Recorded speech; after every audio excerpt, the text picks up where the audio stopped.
Hello friends, welcome back to my YouTube channel A+1 exam study में। आज की इस नई वीडियो में हम बताने वाले हैं फार्माकोग्नोसी के लॉन्ग क्वेश्चन, जो मोस्ट इम्पोर्टेंट क्वेश्चन हैं।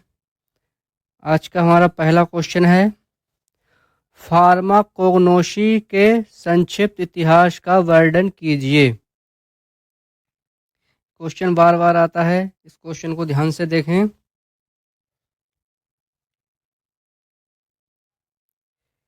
बेबीलोन के लोग अनेक पौधों के औषधीय प्रभावों से अवगत थे। हेडिंग पर ध्यान दें। प्राचीन मिस्रवासियों को मानव शरीर रचना विज्ञान के साथ साथ कई पौधे और जंतुओं के औषधीय उपयोग का ज्ञान था।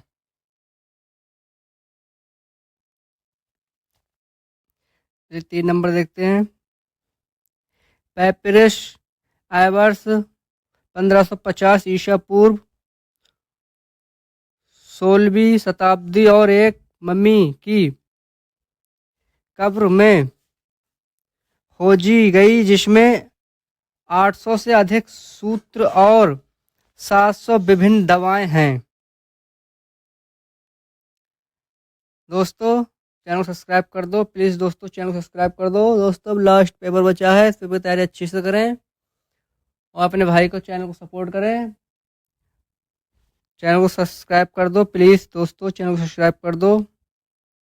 चलिए देखते हैं। भारत में है लगभग 5500 वर्ष पुराना है। ऋग्वेद और अर्थवेद के सूक्तों में पौधे के औषधीय गुण दिए गए हैं। कई औषधीय पौधे हैं जो इनके उपयोग के साथ दिए जाते हैं। आयुर्वेद प्रणाली 1200 ईसा पूर्व 127 पौधों के साथ सूची चरक संहिता बीमारी के लिए 10 जड़ी बूटियों के 50 समूह। सुश्रुत संहिता पौधे के गुणों के आधार पर 760 जड़ी बूटियों के 7 समूह होते हैं।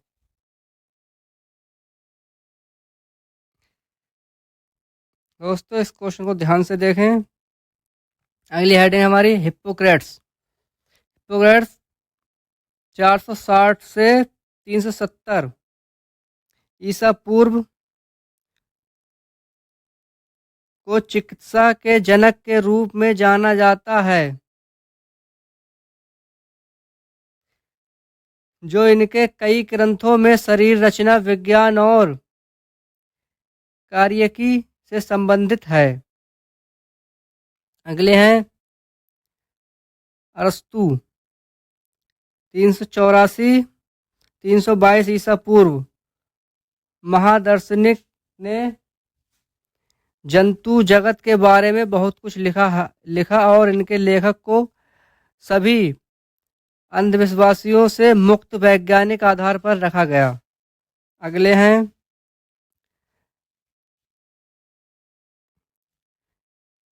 थियोफ्रेस्टस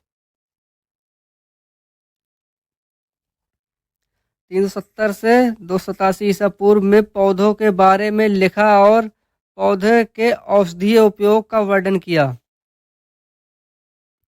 लगभग 77 ईसा पूर्व से पहली शताब्दी ईबी के एक यूनानी चिकित्सा डायोस्कोराइडस पहले डी मेडिका के लेखक थे। इन्होंने 600 औषधीय पौधों का वर्णन किया, जिनमें बेलाडोना, कोल्चिकम, ओपियम, हायोसामस आदि शामिल हैं। 1815 में सीए सिडलर, एक जर्मन, जिसने अपनी पुस्तक एनालेक्टा फार्माकोग्नोस्टिका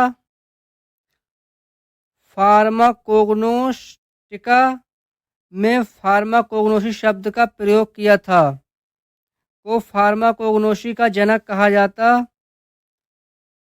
है। उन्हें पहली बार फार्माकोग्नोसी शब्द का भी प्रयोग किया।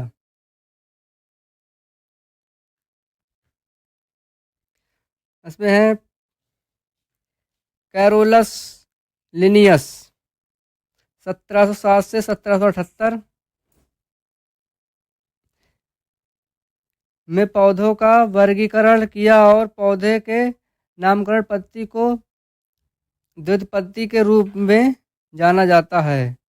गैलेन का कार्य 131 से 200 एक यूनानी फार्मासिस्ट, इन्होंने पौधों से रासायनिक घटक निकालने पर काम किया। इन्होंने निष्कर्षण के विभिन्न तरीके विकसित किए, इसलिए फार्मेसी की शाखा जो पौधों और जंतुओं से रासायनिक घटकों के निष्कर्षण से संबंधित है वो गैलेनिकल फार्मेसी कहा जाता है।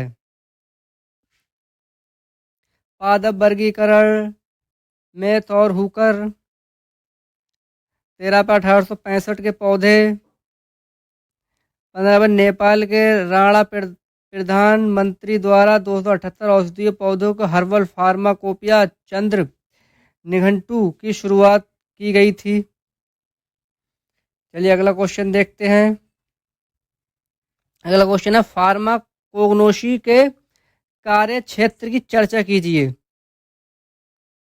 बार बार आने वाला क्वेश्चन, फार्माकोग्नोसी के कार्य क्षेत्र की चर्चा कीजिए। दोस्तों चैनल सब्सक्राइब कर दो प्लीज, दोस्तों चैनल सब्सक्राइब कर दो। इसका आंसर है फार्माकोग्नोसी फार्मेसी की महत्वपूर्ण शाखा है जो प्राकृतिक उत्पादों का उपयोग करके नई दवाओं की खोज और विकास में महत्वपूर्ण भूमिका निभा रही है। 2 नंबर, चिकित्सा के एकीकृत पद्धति के हिस्से के रूप में फार्माकोग्नोसी आधुनिक चिकित्सा पद्धति के प्रभावशीलता को बढ़ाने में मदद करता है। 3 नंबर, यह फार्माकोलॉजी, मेडिसिनल केमिस्ट्री और फार्माकोथेरेप्यूटिक्स और फार्मास्यूटिक्स के बीच सेतु का काम कर रहा है। यह फार्मास्यूटिक्स को अन्य फार्मेसी विषयों के साथ भी जोड़ता है।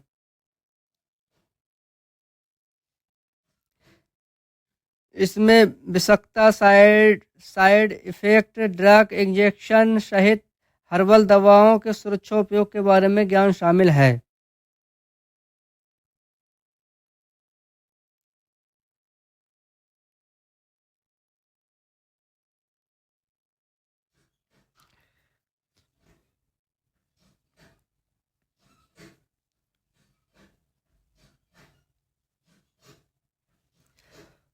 फार्माकोग्नोसी के विकास में वनस्पति विज्ञान, taxonomy, plant biotechnology, plant genetics, plant pathology, pharmaceutics, pharmacology, phytochemistry और विज्ञान के अन्य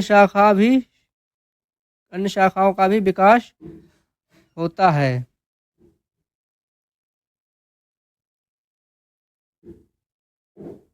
चलिए अगला क्वेश्चन देखते हैं। अपरिष्कृत औषधियों के वर्गीकरण के विभिन्न विधियों की चर्चा कीजिए।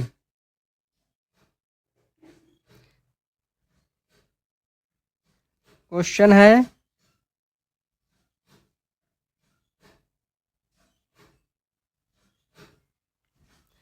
अपरिष्कृत औषधियों के वर्गीकरण की विभिन्न विधियों की चर्चा कीजिए। चलिए इसका आंसर देखते हैं।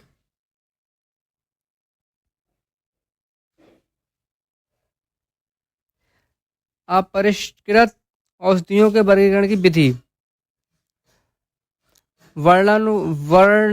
वर्णानुक्रमिक वर्गीकरण। अपरिष्कृत औषधियों को इन लैटिन और अंग्रेजी नामों के वर्णानुक्रम रूप से अनुसार व्यवस्थित किया जाता है। 1 नंबर, आकारकीय वर्गीकरण। यह औषधियों के भाग के अनुसार परिशिष्ट पादप या जंतु को संगठित कोशिकीय औषधियों और असंगठित कोशिकीय औषधियों में व्यक्त समूहीकृत किया जाता है। रासायनिक वर्गीकरण। रासायनिक वर्गीकरण यह कच्ची दवाओं को विभिन्न समूह में विभाजित किया जाता है जो दवा में मौजूद इनके सबसे महत्वपूर्ण घटक की रासायनिक प्रक्रिया के अनुसार होती है, जिसके लिए दवा की औषधीय चिकित्सीय गतिविधि और उत्तरदायी ठहराया जाता है।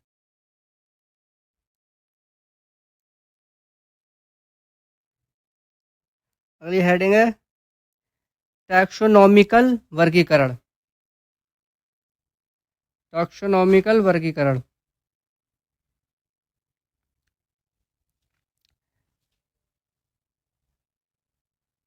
इस पद्धति में दवाओं को टैक्सोनॉमिकल अध्ययन के अनुसार व्यवस्थित किया जाता है। दवाओं को इनके गुण, क्रम, कुल, प्रजाति और प्रजातियों के अनुसार व्यवस्थित किया जाता है। औषधीय वर्गीकरण। औषधीय वर्गीकरण औषधीय वर्गीकरण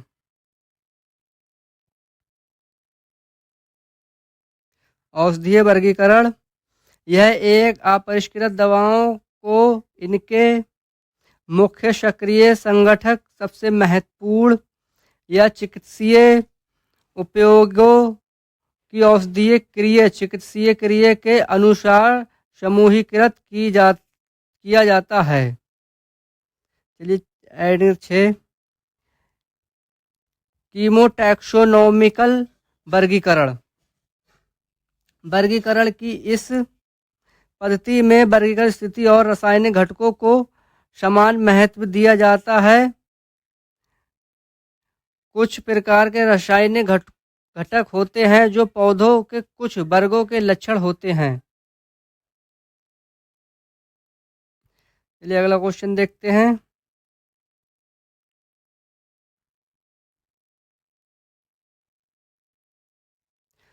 औषधि मिलावट और प्रतिस्थापन के विभिन्न तरीकों पर चर्चा। मिलावट के प्रकार को निम्नानुसार वर्गीकृत किया जाता है। नंबर 1, अनजाने में मिलावट। अनजाने में मिलावट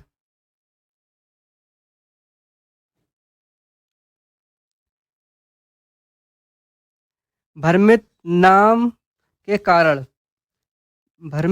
के कारण चिकित्सा की पारंपरिक प्रणालियों में कुछ जड़ी बूटियों के नामों में समानता भ्रम का कारण बनती हैं और इनके बदलाव या मिलावट या प्रतिस्थापन की ओर ले जाती है। रूप में समानता अज्ञात प्रमाणिक पौधे के लिए उदाहरण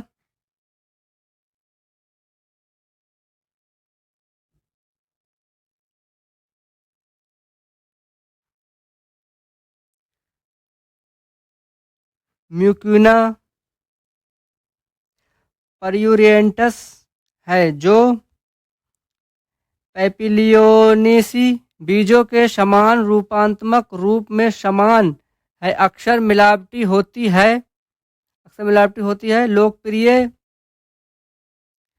एडल्टरेट एम यूटिलिस सफ़ेद किस्म और एम डिरिगियान बड़ी किस्म है। मूल पौधों की कमी। यूरोप में हाइपेरिकम परफोरेटम की खेती की जाती है और बाजारों में बेची जाती है। भारत में यह प्रजाति बहुत कम पाई जाती है। इंडो नेपाल प्रजाति एच पटुलम भारत में एच परफोरेटम के नाम से बेची जाती है।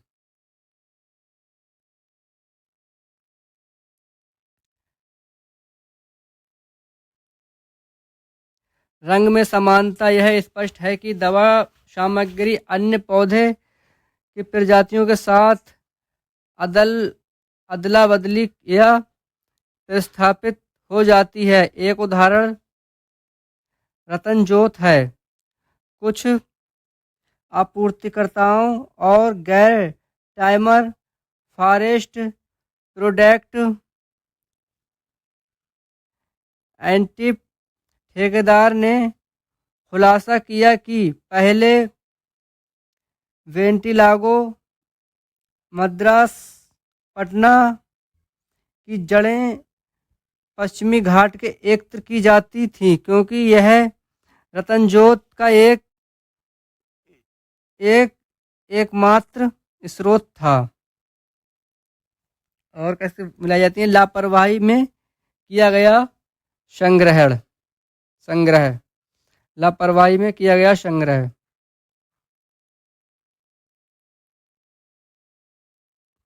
संग्रहकर्ताओं और आपूर्तिकर्ताओं द्वारा जड़ी बूटियों को गलत देखभाल के कारण कई हर्बल मिलावटें होती हैं। आयुर्वेद, यूनानी और सिद्ध चिकित्सा में परमेलिया परलेटा का उपयोग किया जाता है, जो घरेलू किराना आइटम भी हैं। नंबर 2 देखते हैं, जानबूझकर मिलावट। निर्मित पदार्थों द्वारा मिलावट। इस मिलावट के प्रकार के मूल पदार्थों में कृत्रिम रूप से निर्मित सामग्री की मिलावट की जाती है। उदाहरण के लिए, पुर्तगाल से एक एरगोट के कारकों में आटे के छोटे छोटे टुकड़ों को आवश्यक आकृति और आकार में डाला गया था और फिर लाल स्याही का उपयोग करके रंगा गया था और फिर लिखने वाली स्याही का उपयोग किया गया था। प्रभावहीन दवाओं द्वारा वह रूप से मिलते जुलते निम्न स्तर के प्राकृतिक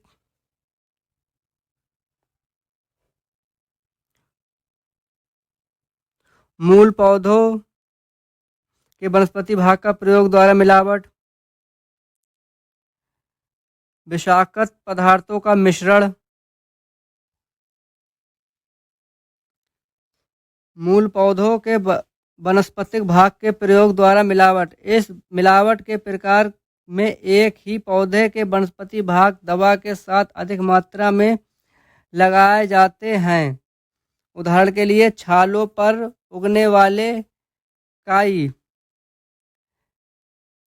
लिवरवर्ट और लाइकेन जैसी एपीफाइटस कास्कर या सिंकोना के साथ बड़ी मात्रा में पाए जाते हैं।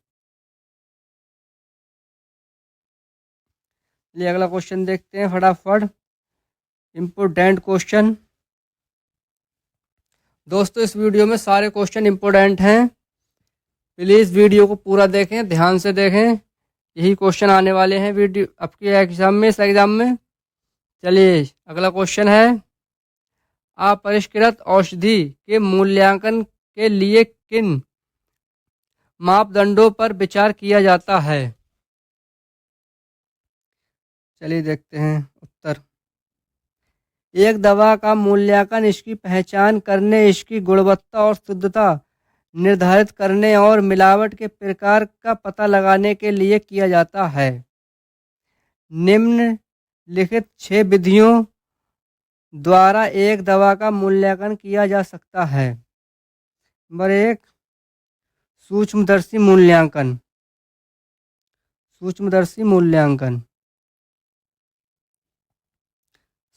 मूल्यांकन जड़ी बूटियों को प्रारंभिक पहचान के साथ साथ कच्चे या चूर्ण वाली जड़ी बूटियों के छोटे टुकड़ों की पहचान करने और मिलावट जैसे कीड़े, पशु मल, गोल्ड, कवक आदि का पता लगाने में सूक्ष्म मूल्यांकन अपरिहार्य है। साथ ही विशिष्ट ऊतक विशेषताओं द्वारा पौधों की पहचान करना पत्ती स्थिरांक के निर्धारण में शामिल है। अगला देखते हैं रंध्रक संख्या। यह पत्ती की एपिडर्मिस की प्रति वर्ग मिमी रंध्रों की औसत संख्या है। रंध्र सूचकांक यह एक प्रतिशत है जो रंध्रों की संख्या से एपिडर्मल कोशिकाओं की कुल संख्या का बनता है। प्रत्येक रंध्र को एक कोशिका के रूप में गिना जाता है। रंध्र सूचकांक की गणना निम्न सूत्र का उपयोग करके किया जा सकता है। रंध्र सूचकांक SI S/A + S × 100।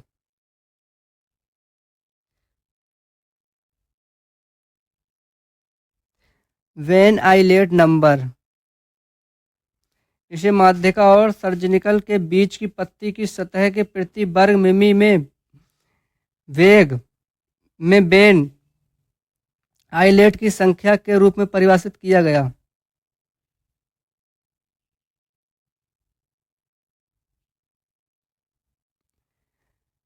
वेनलेट समाप्ति संख्या इसे माध्य सिरा और मार्जिन के बीच की पत्ती की सतह प्रति वर्ग मिमी वेंटल मापन संख्या के रूप में परिभाषित किया गया है। चलिए अगला हेडिंग देखते हैं। ये हेडिंग है पलिशेड अनुपात। इसे प्रत्येक एपिडर्मल कोशिका के नीचे पलिशेड कोशिकाओं की औसत संख्या के रूप में परिभाषित किया गया है। चलिए अगले हेडिंग देखते हैं भौतिक मूल्यांकन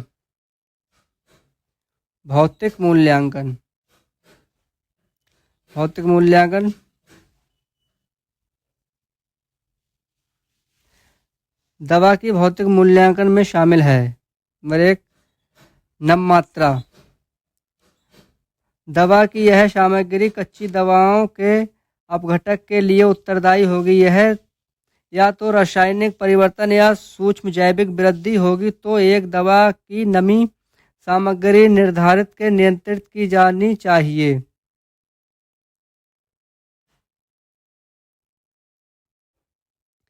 घुलनशीलता। अगली हेडिंग है घुलनशीलता। विलायक के प्रति दवा विशिष्ट व्यवहार को ध्यान में रखना चाहिए। 3 नंबर ध्रुवण घूर्णन। विषयदैशिक क्रिस्टलीय ठोस और चिरल अणु को प्रतिबिंब रूपी समावयव की अधिकता वाले नमूने समतल ध्रुवीकृत प्रकाश के उन्मुखीकरण को घुमा सकते हैं। अगली हेडिंग देखते हैं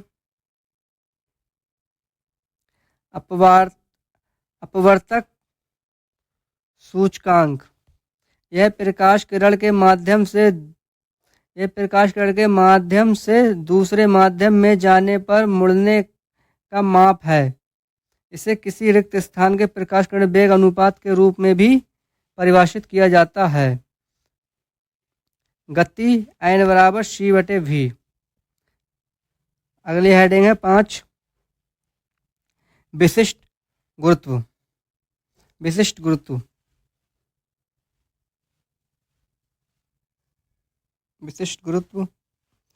इसे आपेक्षिक घनत्व भी कहते हैं। तापमान और दाब के निर्धारित शर्तें के अंतर्गत 4 डिग्री सेल्सियस से 49 डिग्री फोकस पर एक ठोस या तरल के द्रव्यमान का अशुद्ध जल के बराबर मात्रा के द्रव्यमान या हवा का हाइड्रोजन के बराबर आयतन के द्रव्यमान का अनुपात। अगली हेडिंग है श्यानता। यह दिए गए तापमान पर स्थिर रहता है और इसके घटक का सूचक है। अगली हेडिंग है गलनांक।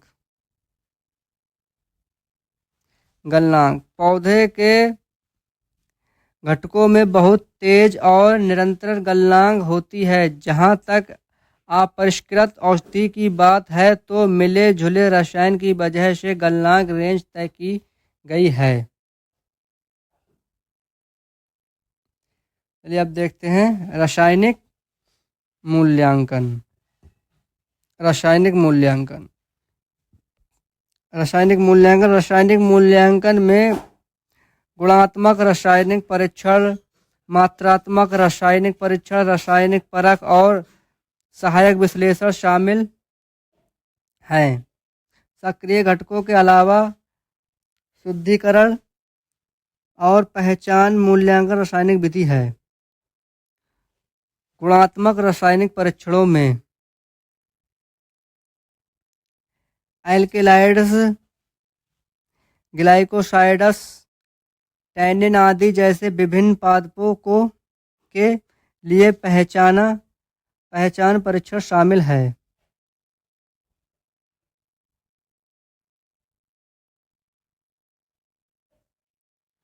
मात्रात्मक रासायनिक परीक्षण जैसे कि अम्ल का मान, रेजिन, वाल्सम, साबुनीकरण का मान, बाल्म्स, एस्टर का मान, वाष्पशील तेल, एसीटिल का मान, वाष्पशील तेल आदि रासायनिक उपचार के माध्यम से एक दवा का मूल्यांकन में उपयोगी होते हैं। इलाज। जैविक मूल्यांकन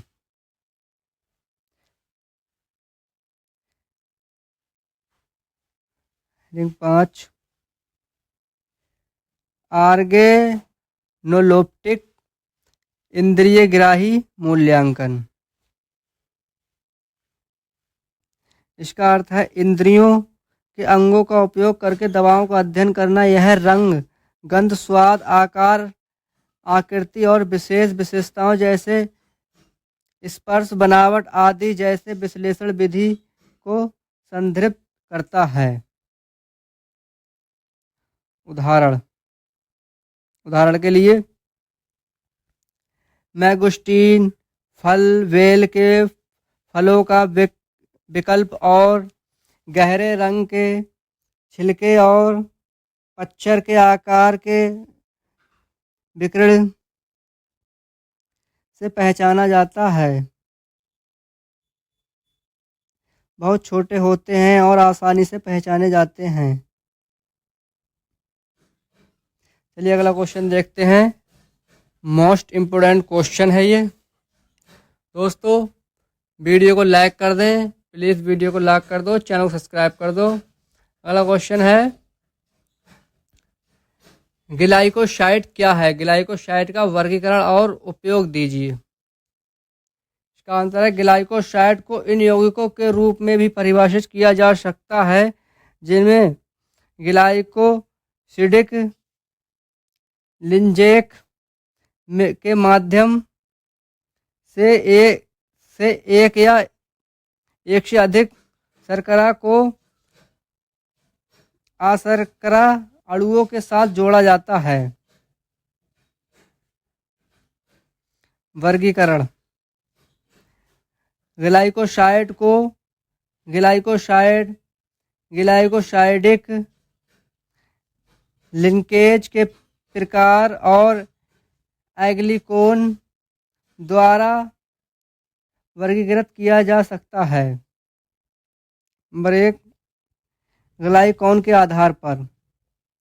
यदि ग्लाइकोसाइड का ग्लाइकोन समूह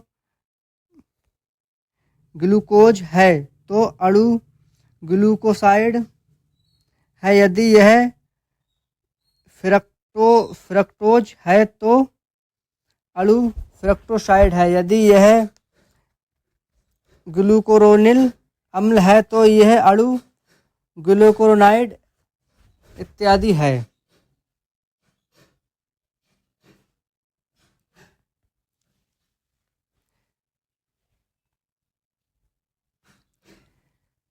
ग्लाइकोसिडिक लिंकेज के आधार पर, ग्लाइकोसिडिक लिंकेज के आधार पर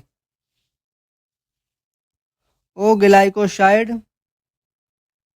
शर्करा अणु फिनॉल या एग्लिकॉन के -OH समूह के साथ संयुक्त होता है। उदाहरण के लिए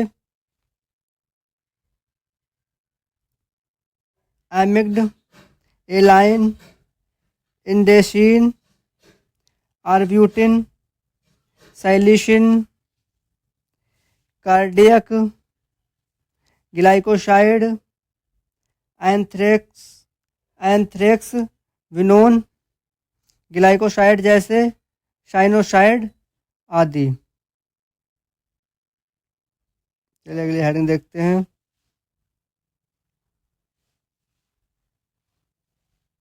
एन ग्लाइकोसाइड शर्कर अणु एग्लिकोन के -NH अमीनो समूह में एन के साथ संयुक्त है। उदाहरण के लिए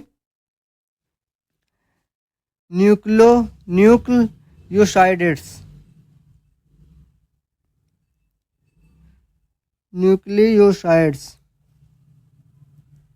एस ग्लाइकोसाइड शर्करा अणु एग्लिकोन के एस या SH थियोल समूह के साथ संयुक्त होता है। उदाहरण के लिए सिनिग्रिन।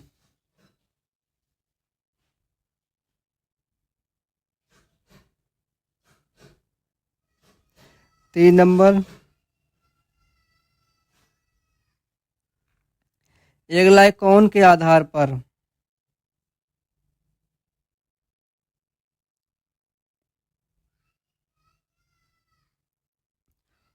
उपयोग